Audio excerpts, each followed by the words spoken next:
Assalamualaikum Sob Soler, alhamdulillah jumpa lagi. Yuk sama-sama kita unboxing barang yang baru sampai. Ini masih segel. Kita beli dari CV Dying Group Jakarta ya. Jadi ini baru sampai di alamat kami di Awi Service Elektronik Masohi.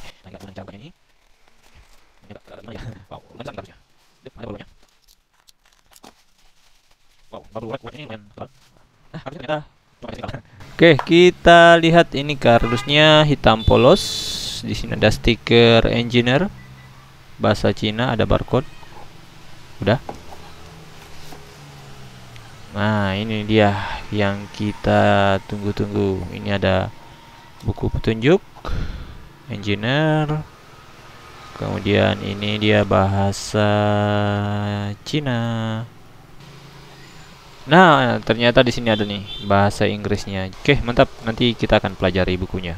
Kemudian kita dapat yang ada di plastik clipnya ini. Ya, nanti kita akan pelajari juga. Ini ada ring-ring warna-warni. Terus ini, ya ini apalah. Saya juga kurang ngerti. Kemudian kita lihat di dalam. Wow, ini adalah unitnya.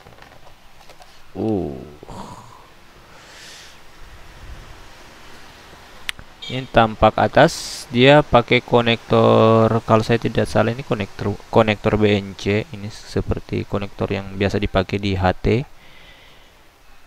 konektor antena ya, biasa seperti konektor antena. Kemudian ini ada in ada out ya, mungkin ini kalibrasi, saya juga tidak paham. Nah, ini ada saklar on.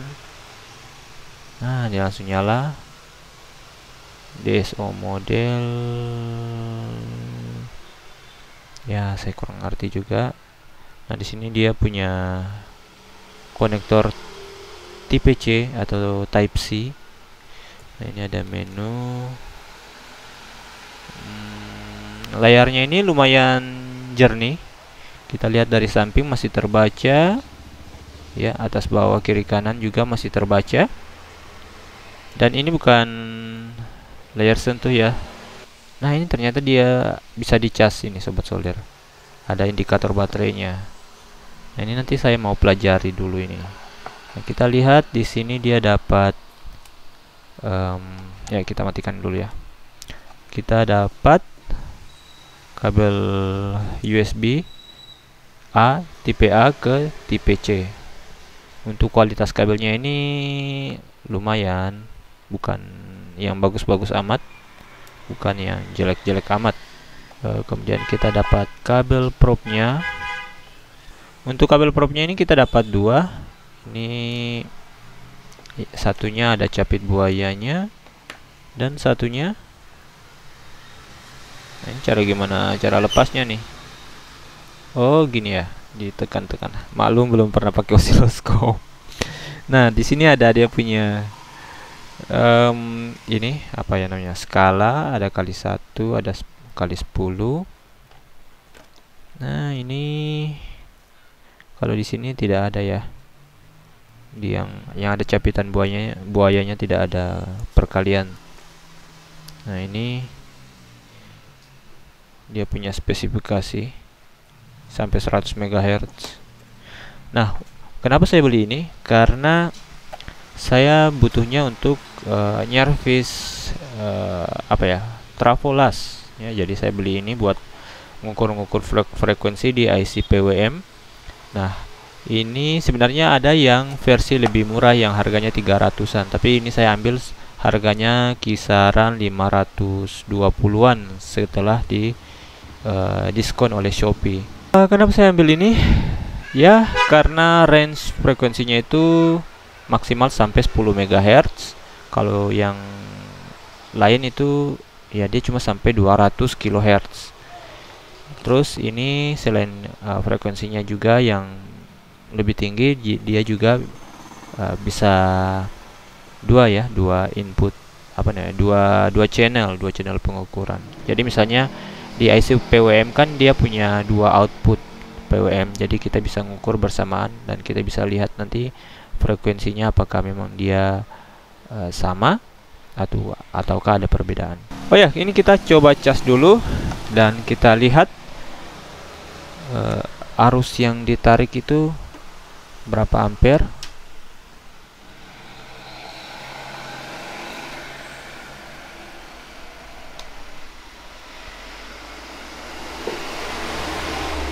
Oke, di sini arus yang ditarik adalah 0,7 ampere.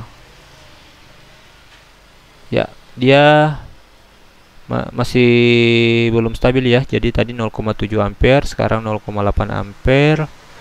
Pokoknya kisaran itu. Dan untuk indikator pengisian di sini dia ada di sini ya, sobat solder. Nah, ini ya kita lihat.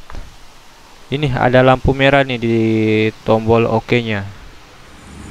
Ini dia sobat solder, sudah full. Indikatornya sudah berubah menjadi hijau dan USB adapternya ini terbaca 0 ampere. Mininya kita sedang melakukan pengetesan output dari trafo besi. Ini yang belum disearahkan ya, jadi outputnya langsung masuk ke input osiloskop. Nah, ini bisa kita lihat.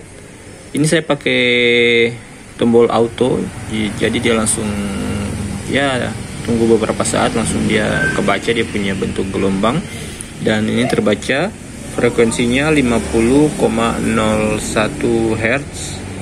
Ya, kita anggap saja 50 Hz. Kemudian ini tegangan yang terbaca di multimeter 18,4 volt. Nah, ini V volt peak to peak. Saya kurang ngerti ya, masih mau belajar lagi. Ini max tegangan apa ya, saya juga kurang ngerti juga. Ini dati cycle ya, saya belum paham lah. Intinya saya mau lihat bentuk gelombang dan frekuensi udah terbaca.